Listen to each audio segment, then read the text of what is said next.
So the point that I'm making is that's the decision of the political process which allows this to happen and then makes a provision for it under the law. And there's no basis for challenging it other than the ground that it is discriminatory.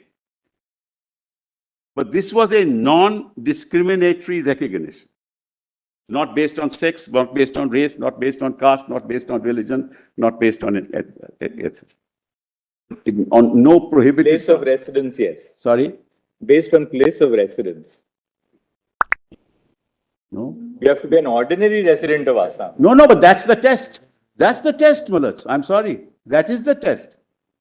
That test was applied between 66 and 71. And your Lordship looks at the entry in list 1. It's entry 17 of list 1. Yes, 17. Which is citizenship, naturalization, and aliens. There's no doubt that Parliament has the power. There's no doubt about it. No, I'm not only... Sorry. Entry 17 confers and read with 245, Article 245. Parliament undoubtedly has the power to legislate. Correct. But they were not discriminating on the basis of residence. They were not discriminating anybody on the basis of residence. They were saying only if you are resident will you get this through the process of naturalization. So then under no prohibited category. And there's another very interesting feature as far as Assam is concerned. Assam has 5 hill areas, scheduled areas that were created. And they are autonomous councils, Mulats. A lot of the minorities, Mulats, never went to those scheduled areas. You can't buy land there. So they remained where they are. So the Muslim population percentage showed it had increased. So all these are very complex issues, Mulats. How is this court going to determine all this and come to a conclusion that this is violative of 29? There is a place called Darang, Mulats. A part of Darang was created as a tribal area. So the Muslim population only stayed in the other part, Mulats, so that if you took Darang in its original state, Mulats, the Muslim population would be less. But when the tribal area was considered, the Muslim population would be more. The point that I'm making is there are no judicial standards to determine all this. It will be a hazardous task, judicial task, for you to come to a constitutional conclusion that because of this, their cultural rights under 29, because 29 is preservation of rights. Preservation of rights assumes that there is a violation and because of which I have a constitutional entitlement to say, issue a writ of prohibition, issue a mandamus not to allow them to violate. That's nobody's case. And it is therefore not solely attributable to migration. So that's on the 29th. Now, it's absolutely tenuous connection, as my learned attorney says. Absolutely tenuous connection. One has nothing to do with the other. Very, very, very. Now, let's kindly come to now the Article 14 argument. That's even more interesting. Now, I'll assume, Malat, that 6A is struck down. Now, if 6A is struck down, what happens? Bangladesh will not take them.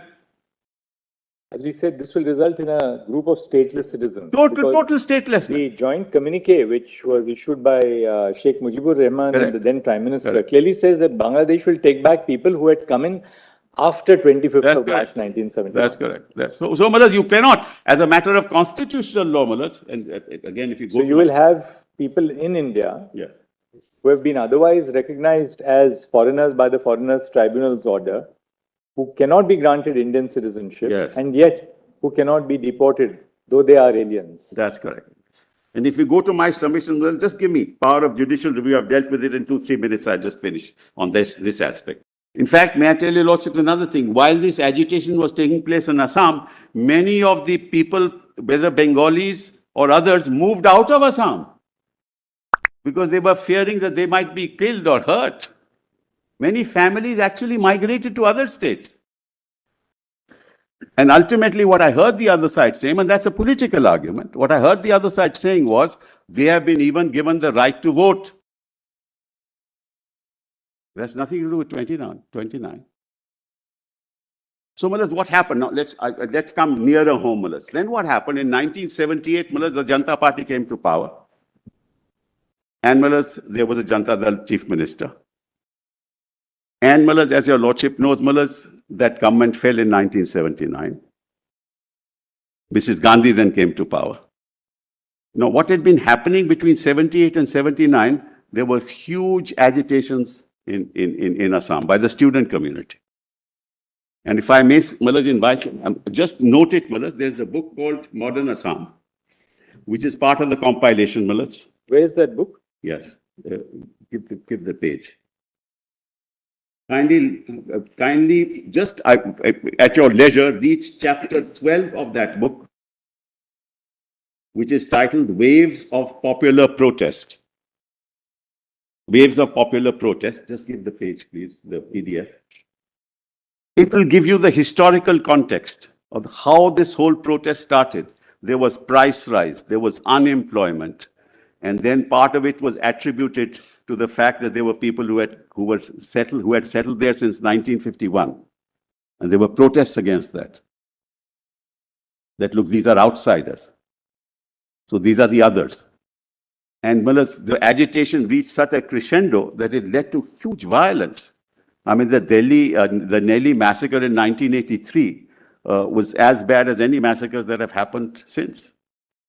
Mullahs, in fact, the agitationers said, we would rather give our blood, but we will not give our oil. Why? Because Mullahs, production of oil was in Assam. And there was they stopped the production of oil. Production of oil fell. Only 3 places they produced oil: Gujarat, Bombay High, and Assam. Transportation, Mullahs, was stopped. Killings took place. Children were killed. In 1983, Mullahs, Mrs. Gandhi decided to have an election. It was opposed. 2% of the people voted in that election. And a person with 17% won the election. There was again a huge protest. I'm talking about 83. Why this 85 happened? When Mrs. Gandhi was assassinated in October. The demand was that 1951 onwards, everybody who was a non-Assami who had come in should be thrown out. This was not agreed to. Mrs. Gandhi got assassinated in October 1984. Rajiv Gandhi then said, let's try and compromise this issue. In the meantime, Mullahs, Prafull Mahanta became the chief minister. And in the 2 years, 83 to 85, they got discredited. The movement, Mullahs, became weak. And the 85 Accord. Mrs. Gandhi always said, let's keep 1967 as the cutoff date. The learned solicitor rightly said, because of the 66 electoral roll. And 67, Mullahs, was the election. They did not agree at that point in time. But in 1985, when Rajiv came, Mullahs, to power, he said, no, there should be give and take. And therefore, this cutoff date was agreed to. And therefore, the 1966 to 1971 period was dealt with separately. And the other period was dealt with separately. That's the genesis. Now, Mullahs, the first submission that my learned friend gave, he gave you population figures, Mullahs. Those figures cannot possibly be relied upon one way or the other. Because you don't know the genesis of the migration. And even their figures show that after 71, Mullahs, the Muslim population has been reduced. Therefore, Mullahs, yes, the rate of growth has been reduced. So the point I'm making is I'm on the first point, Mullahs, of the Article 29 point. Mullahs, that has no constitutional basis. But we're not talking about people coming from outside or coming from inside. We're saying that in any event, in terms of 29, you'll have to show infringement. And their infringement is only change of demographics. That's why they show the population figures. Change in demographics cannot be the basis of an infringement of Article 29. Cannot ever be. Unless, well, it's very interesting to show. In fact, if you ask me, Assam perhaps is the most multicultural, multilinguistic the most diverse state perhaps in the country. And culture. Diverse culture. Of the 10 or 11 petitioners that my learned friend pointed out, each of them represents a separate culture. Nobody says that that's been infringed. That's not their case. So it's a very slippery slope to address this issue on the basis of demographic change. But this is the march of history. You can't stop this. And at that point in time, Parliament said, why should we stop it? These are our own people. That's included in section 5 and 6, in Article 6. Whole different process.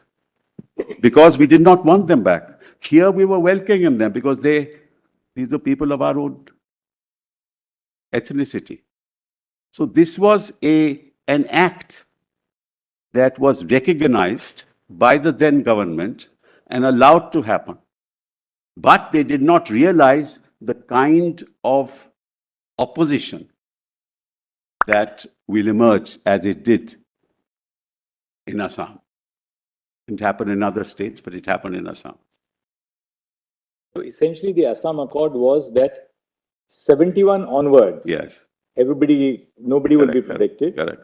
51 to 66 and 66 to 71, people who came in would be protected basically. That's right. 51 to 66, no questions asked. Right.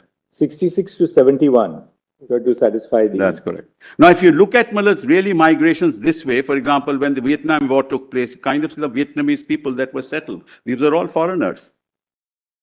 You look at the German the Turks who have now been given citizenship, when the Germany tweaked its constitution. It's tweaked its constitution. It never allowed this to happen before. So Mexicans, there's a special provision of the Mexicans in the US.